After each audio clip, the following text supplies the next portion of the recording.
Assalamualaikum warahmatullahi wabarakatuh. Perkenalkan, nama saya Nabila Khairia Putri dari jurusan Fisioterapi Vokasi Universitas Indonesia tahun ajaran 2020. Di sini saya akan menjelaskan tentang dermatom dan miotom. Yang pertama yang akan saya jelaskan adalah dermatom. Dermatom itu apa sih? Dermatom adalah gambar area di kulit yang disarafi oleh spinal cord. Spinal cord sendiri itu adalah pesarafan tulang belakang manusia. Ada 8 saraf cervix, 12 saraf toraks, 5 saraf lumbal, dan 5 saraf saklar dalam tubuh manusia. Masing-masing saraf ini mengirimkan informasi dari kulit ke otak. Dermatom sangat bermanfaat dalam bidang neurologi untuk menemukan tempat kerusakan saraf-saraf spinalis. Selanjutnya yang saya akan jelaskan adalah teknis penting dermatom. Yang pertama itu ada C2 dan C3, mensarafi posterior kepala dan leher. Yang kedua ada C5, mensarafi lateral eksetas di atas siku. Selanjutnya ada C6, mensarafi jempol. Selanjutnya ada C7, mensarafi jari tengah. Selanjutnya ada C8, mensarafi jari kelingking. Selanjutnya ada T1, mensarafi inner lengan. Selanjutnya ada T2, mensarafi upper dalam lengan. Selanjutnya ada L3, mensarafi lutut. Selanjutnya ada L4, mensarafi medial malleolus. Selanjutnya ada L5, mensarafi dorsum kaki.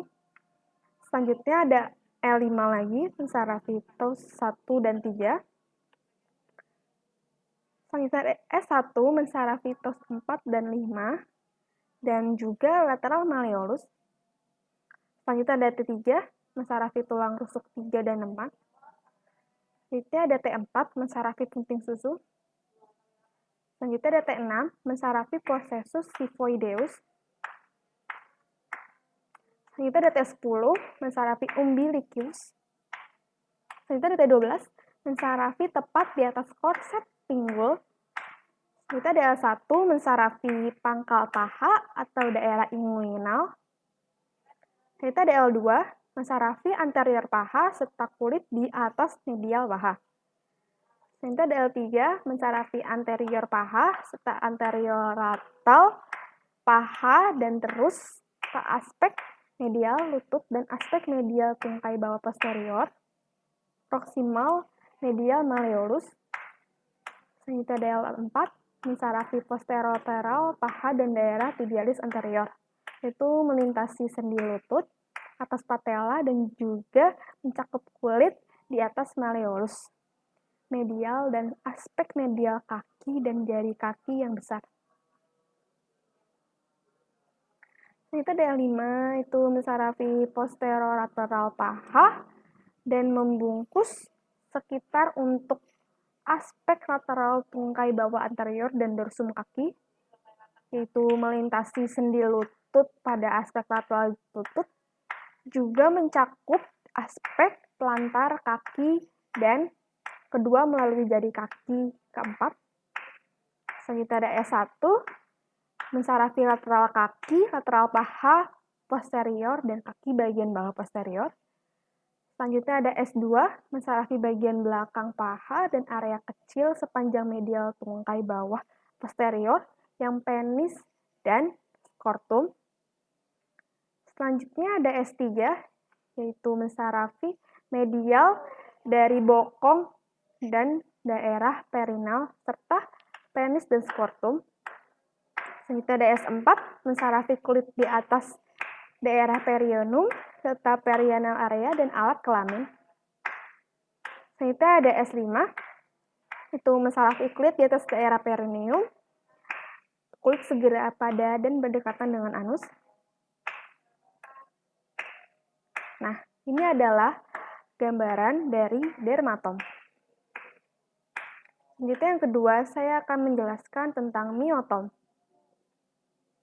Miotom itu apa sih? Miotom adalah sekumpulan otot yang diinervasi oleh spinal cord.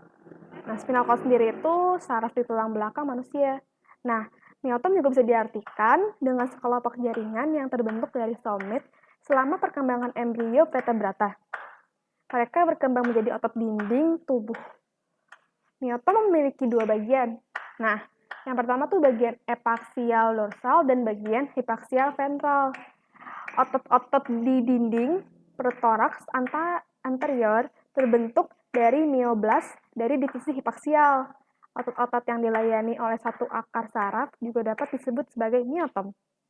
Tingkat atau segmen tertentu dari susun tulang belakang dan saraf tulang belakangnya yang sesuai memasok setiap otot.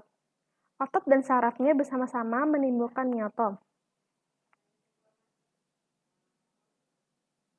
Nah, selanjutnya saya akan menjelaskan distribusi miotom dari ekstremitas atas dan bawah. Nah, yang pertama itu ada C1 sampai C2, itu mensarafi leher fleksi, leher ekstensi. Selanjutnya ada C3, mensarafi leher fleksi lateral. Selanjutnya ada C4, mensarafi elevasi bahu. Selanjutnya ada C5, mensarafi retraksi bahu, abduksi bahu. Selanjutnya ada C6, mensarafi fleksi elbow dan ekstensi wrist. Selanjutnya ada C7, sama aja seperti C6, dia juga mensarafi ekstensi elbow dan fleksi wrist. Selanjutnya ada C8, mensarafi fleksi jari tangan, ekstensi jempol tangan. Selanjutnya ada T1, mensarafi jari abduksi dan aduksi. Selanjutnya ada T2 dan T1 mensarafi dia itu tidak ada otot yang diinervasi. Nah, itu ada L2 mensarafi hip fleksi. Itu ada L3 mensarafi ekstensi lutut. Itu ada L4 mensarafi ankle dorsifleksi. Selanjutnya ada L5 mensarafi ekstensi ibu jari dan kaki. Selanjutnya ada S1 mensarafi ankle plantar fleksi, eversi, ekstensi hip dan pantat. Selanjutnya ada S2 mensarafi fleksi lutut. Selanjutnya ada S3 sampai S4 mensarafi kerut anus atau dubur. Nah, pasti kan kalian semua kan kayak pada pengen tahu tuh gimana caranya buat mengetahui gimana sih cara tesnya, cara tes miotom dermotom pada cedera itu gimana sih. Nah, buat tes dermotom sendiri itu bisa menggunakan tes raba, tekan dan tusuk di area bergambar C7. Jika hasilnya tidak ada respon, rasa di kulit atau rasa baal dan mati rasa, maka diindikasi neurologi ke arah lesi positif. Nah, untuk tes miotom sendiri itu bisa dengan cara pencaravan C7 drop semua, ekstensi elbow dan fleksi wrist drop digerakkan no result. Nah, terus selanjutnya itu ada peran dan fungsi dari miotom dan dermatom sendiri nih. Nah, peranannya itu tuh menginervasi otot-otot yang disarafi oleh tulang belakang dan membentuk area bergambar di lapisan kulit di setiap tempat di tubuh manusia. Nah, sekian saja dari saya. Kurang lebihnya mohon maaf. Wassalamualaikum warahmatullahi wabarakatuh.